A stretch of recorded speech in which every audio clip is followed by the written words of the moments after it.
বন্ধুরা, আজকে আমরা চললাম মুর্শিদাবাদ জেলার কান্দি মহকুমার দক্ষিণ দিকে সোনানন্দী গ্রাম।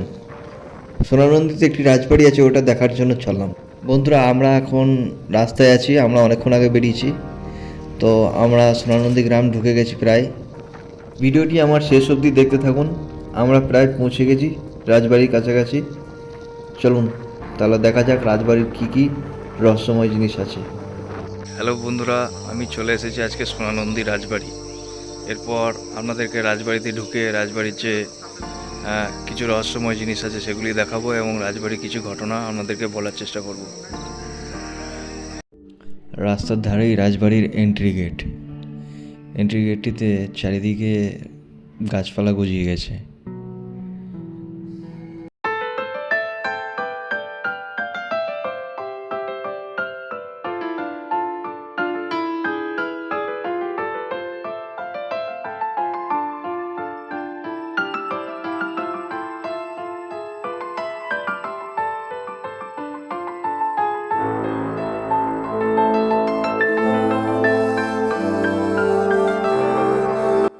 এবার আমরা মেন গেটের কাছে পৌঁছে গেছি।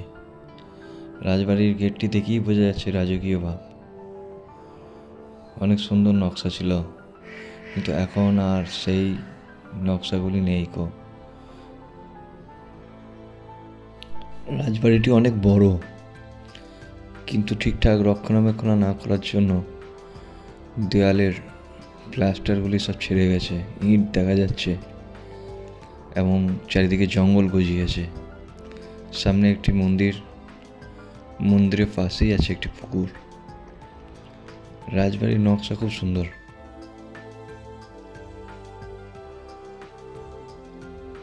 সামনে লোকগুলিকে দেখে মনে হচ্ছে এই গ্রামেরই বাসিন্দা।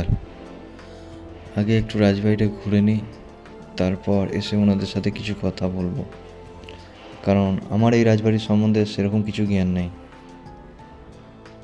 সামনে ঢুকতেই দেখি রাজবাড়িটি বৃহৎ আকারের, চারিদিকে অনেক রুম আর মাঝখানটি ফাঁকা। তো চারিদিকটা ঘুরে ঘুরে আমি দেখলাম। তো ঠিকঠাক মেনটেনেন্স করলে এই রাজবাড়িটি দেখার মতন লাগতো, কিন্তু এটি মেনটেনেন্সের অভাবে এরকম অবস্থায় পড়ে আছে।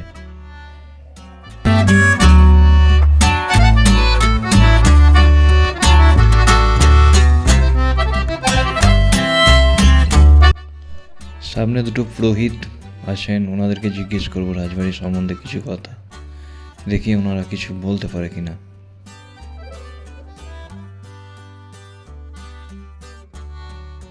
কিন্তু কথা বলার আগে রাজবাড়িটি একটু ঘুরে দেখে নিই। খুব সুন্দর নকশা করে বানানো হয়েছে রাজবাড়িটি।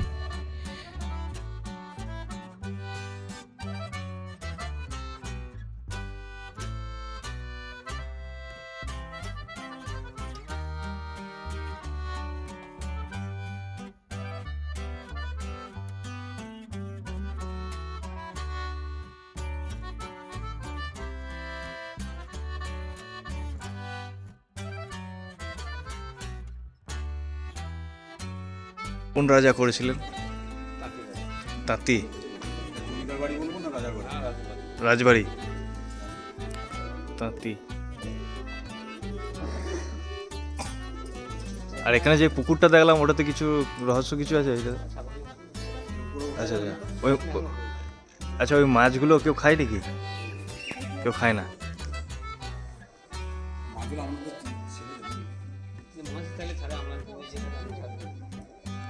আচ্ছা, মানসিক থাকলে মাছটা ছাড়া যায়, তাই তো?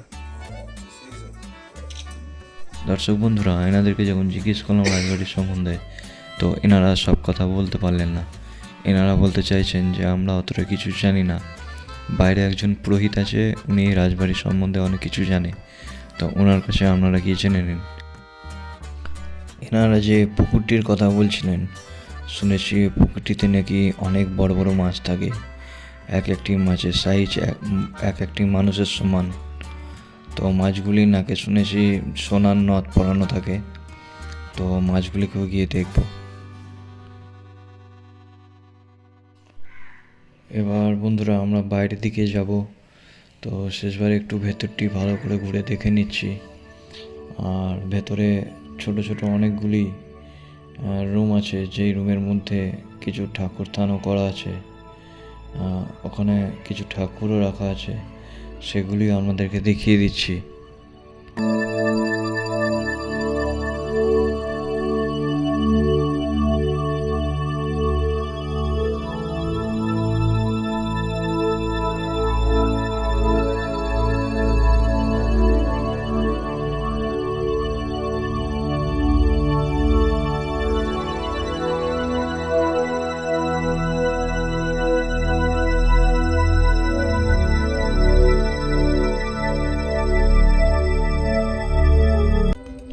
দর্শক বন্ধুরা, ভেতরে যাওয়ার কোনো অনুমতি নেই, তাই আমরা ভেতরে গিয়ে দেখাতে পারছি না, বাইরে থেকেই দেখাচ্ছি।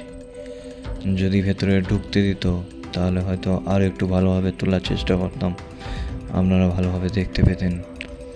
কিন্তু এনারা বলছেন যে না, ওপরে ওঠা হবে না, ওপরে ওঠা বারণ আছে।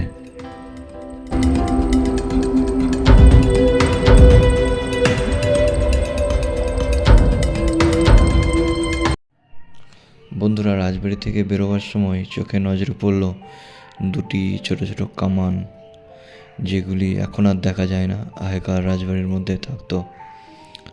ওনাদের রাজবাড়ির গেটের দুই পাশে রাখা হতো। তো এগুলি ধুলোর মধ্যে পড়ে আছে। রাজার কি নাম ছিলেন এখানে, যিনি ছিলেন? যিনি ভিত্তি স্থাপন করেন তার নাম ছিল নিত্যানন্দ দালাল। নিত্যানন্দ দালাল। নিত্যানন্দ দালাল। তারপরে পরবর্তীকালে তাদের ছেলে পিলে সব নাম সবগুলো জানি না, মানে ওনাদের পূর্বপুরুষরা যারা ছিলেন। প্রথম নিত্যানন্দ দালাল আচ্ছা। তিনি ভিত্তি স্থাপন করেন। শেষের দিকে ছিলেন মুকুন্দ দেব বাহাদুর। মুকুন্দ দেব বাহাদুর। তার চার ছেলে ছিল, আচ্ছা। রবীন্দ্র দেব বাহাদুর, বীরেন্দ্র দেব বাহাদুর, তারপরে গুণানী পছন্দ দেব বাহাদুর, এরকম ছিলেন। এখন আর বংশধর নাই তো। আচ্ছা, এখন এটা কোনো ট্রাস্টের মাধ্যমে দেখাশোনা হয় না এমনি পাবলিক আন্ডারে? পাবলিক আছে, একটা রানী আছেন, তিনি লোক আছে, তারা দেখভাল করে। আচ্ছা, মানে ওনার বংশধরের মধ্যে কেউ আছেন?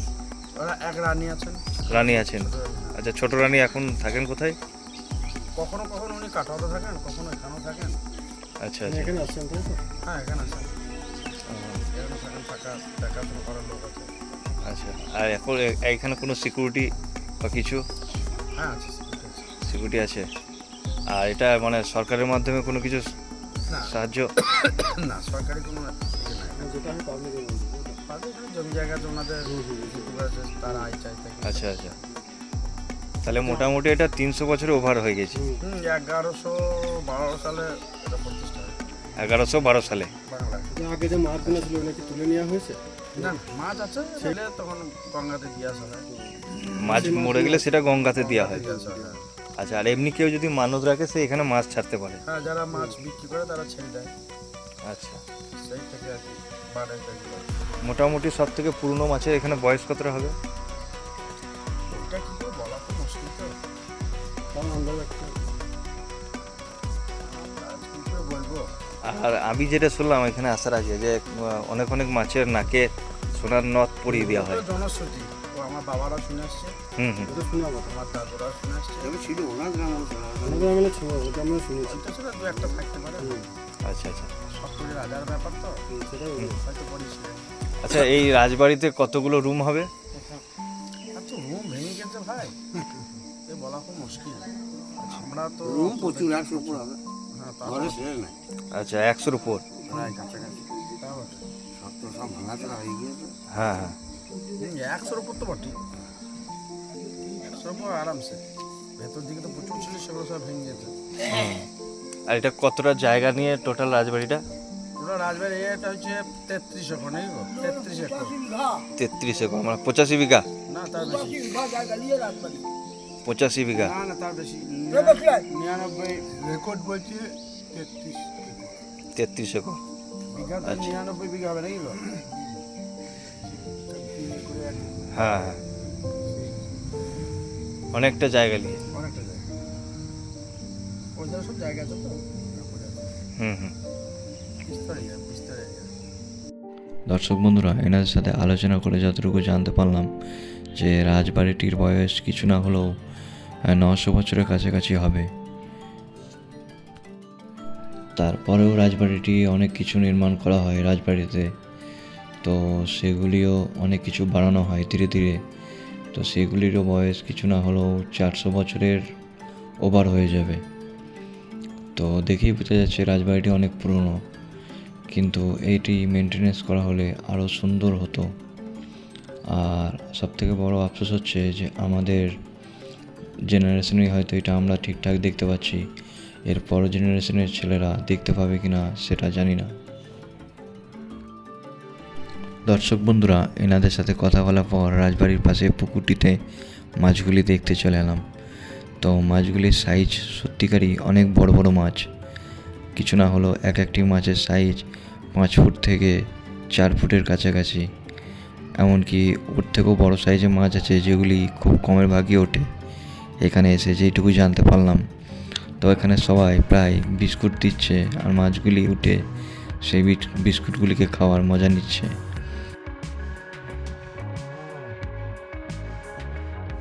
এখানে আরও কিছু ছোট ছোট মাছও দেখতে পাচ্ছি। তো এনাদের মতে এই মাছগুলিকে কেউ ধরে খায় না, কারণ এই মাছগুলি হচ্ছে মানসিকের মাছ। তো কেউ যদি মানসিক করে তো এখানে এসে ও নিজের নামে বা যার নামে মানসিক করুক না কেন সেই নামে একটি মাছ এখানে ছেড়ে দেয়। এবার সেই মাছটি যতদিন না মারা যাচ্ছে ততদিন সেই মাছটিকে কেউ মারবে না। আর মাছটি মারা যাওয়ার পর সেই মাছটিকে নিয়ে গিয়ে গঙ্গায় ভাসিয়ে দেওয়া হয়। হ্যালো দর্শক বন্ধুরা, এবার আমার ফেরার সময় হয়ে গেছে। যদি আমার ভিডিও আপনাদের ভালো লেগে থাকে তো সাবস্ক্রাইব আর লাইক করতে ভুলবেন না। আপনারা সবাই যেন ভালো থাকেন। আবার দেখা হবে আপনাদের সাথে পরবর্তী ভিডিওতে।